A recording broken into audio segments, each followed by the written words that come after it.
lời khuyên chân thành của mình dành cho những bạn nào đang muốn giảm cân nè. Các bạn làm YouTube đi, giảm lẹ lắm luôn á, thiệt. Xin chào tất cả các bạn đã quay trở lại với kênh của mình là Nam Phương và hôm nay mình sẽ giới thiệu sơ lược về bản thân mình, giới thiệu về kênh YouTube của mình và lý do vì sao mình lại làm YouTube nhé. Và đồng hành cùng với mình ngày hôm nay đó chính là ta-da! Một ly trà sữa không sữa không đường không đá các bạn. Ly trà sữa healthy nhất quả đất. Ok, và mình vô chủ đề chính thôi. Mình tên là Nam Phương, mình sinh ra và lớn lên ở thành phố Hồ Chí Minh. Từ sau khi mà học hết lớp 11 ở trường chuyên Lê Hồng Phong thì mình đã sang Melbourne du học và tính đến nay thì cũng được 4 năm rưỡi rồi. Và tháng 7 vừa qua thì mình vừa mới tốt nghiệp bậc cử nhân ngành tài chính và marketing ở Đại học Melbourne. Hiện tại thì mình đang học lên ngành giáo dục ở trường RMIT hay còn gọi là trường RMIT. Mình lập nên cái kênh YouTube này á, mục đích chính là để hỗ trợ việc học tiếng Trung giao tiếp căn bản cho bạn nào mới bắt đầu. Trước đây ở Đại học Melbourne á, thì mình đã từng học qua 5 môn tiếng Trung và mình nhận thấy là việc bạn biết tiếng Việt là một lợi thế cực kỳ lớn để bạn học tiếng Trung, bởi vì hai ngôn ngữ này có rất là nhiều cái sự tương đồng mà ngay cả về ngữ pháp lẫn từ vựng, cho nên là mình nghĩ là nếu như mà bạn cố gắng nhìn ra được cái sự giống nhau giữa tiếng Việt và tiếng Trung á, thì cái việc học tiếng Trung á là cực kỳ dễ luôn á các bạn. Đâu ra vậy ba? Tào lao. Trời đất quỷ thần ơi. Dạ, câu này con hỏi ba mới đúng á. Ba chuối đâu ra vậy? Trển á, ở trển. Hế? Trển?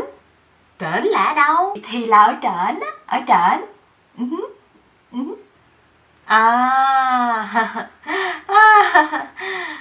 Dạ con lại má. Trời ơi, rảnh quá mà. Đi chỗ khác chơi giùm con hen.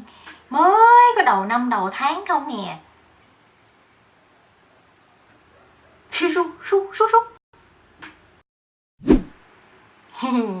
Ủa, các bạn ơi, nãy giờ mình đang nói tới đâu rồi?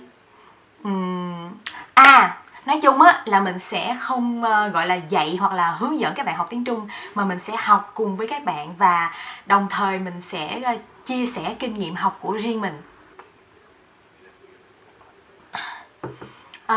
Ngoài ra thì mình cũng sẽ cùng các bạn tìm hiểu về văn hóa và con người Trung Quốc. Tại vì ở Melbourne có rất là nhiều du học sinh và dân nhập cư người Trung Quốc, cho nên là mình thấy cũng khá là thuận lợi để làm về cái chủ đề này. Ok, thì ngôn ngữ chính mà mình sẽ sử dụng đó chính là tiếng Việt. Khi mà mình đi phỏng vấn các bạn Trung Quốc á, thì cái chủ đề nào mà nó dễ xíu thì mình sẽ hỏi bằng tiếng Trung. Còn chủ đề nào mà hơi phức tạp thì mình sẽ phỏng vấn bằng tiếng Anh.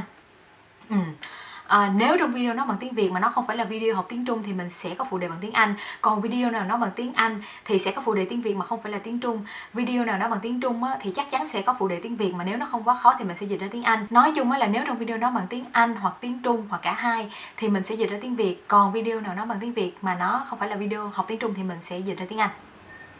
Ủa, hồi nãy mình mới nói gì vậy ta?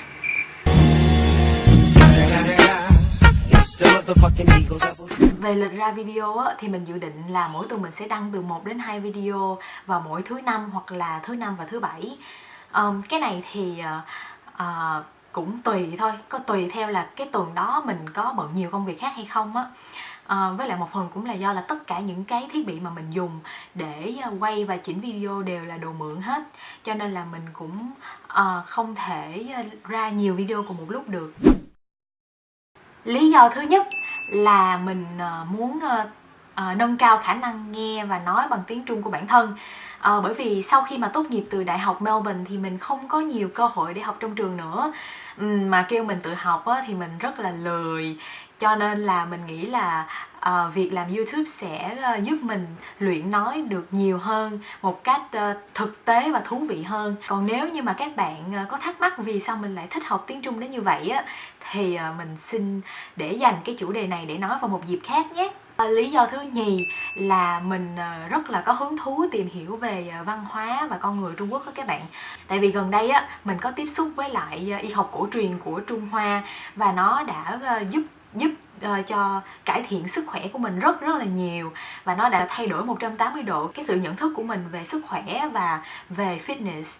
Cho nên là mình thấy wow, văn hóa Trung Quốc có rất là nhiều cái điều thú vị, mà bởi vậy nên mình muốn tiếp tục khám phá và học hỏi.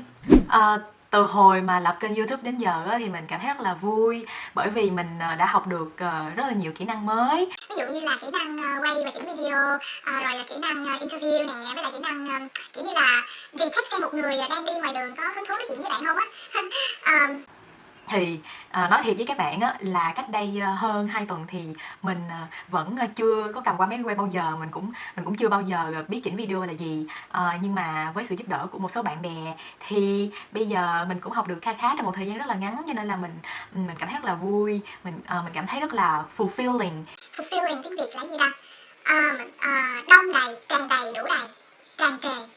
Nói chung là nếu như mà các bạn có xem video này thì mình cảm ơn các bạn rất là nhiều vì đã giúp đỡ mình nhé. Trời ơi, các bạn mà công nhận nha, trường rồi biết xịn thiệt luôn á, có cho sinh viên mượn máy quay nè, laptop nè, projector các kiểu. Cho nên là ngoài cái máy quay này là bạn mình cho mình mượn ra thì các dụng cụ khác như là tripod hay là micro thì mình đều mượn từ thư viện của trường hết. Ngay cả cái mà chỉnh video mình cũng dùng máy mát của trường để chỉnh luôn. Nhưng mà có điều á là các cái dụng cụ quay phim thì chỉ được mượn 24 tiếng một tuần thôi. Còn thư viện mà có máy mát thì lại đóng cửa vào thứ Bảy Chủ nhật. Cho nên là mình lúc nào cũng phải kiểu như tranh thủ một tí xíu. Mà các bạn ơi, các bạn có biết là cái điều mà làm cho mình cảm thấy vui nhất từ khi mà mình bắt đầu làm kênh YouTube bây giờ là gì không? Đó chính là mình đã tình cờ giảm cân được trong một cái thời gian rất là ngắn.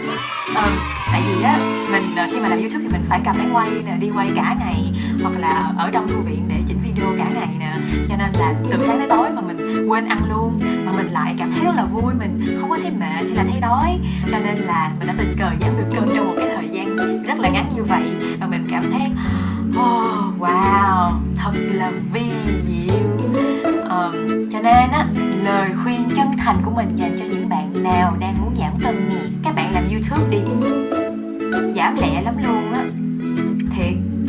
Ok, và đó là tất tần tật về kênh YouTube của mình.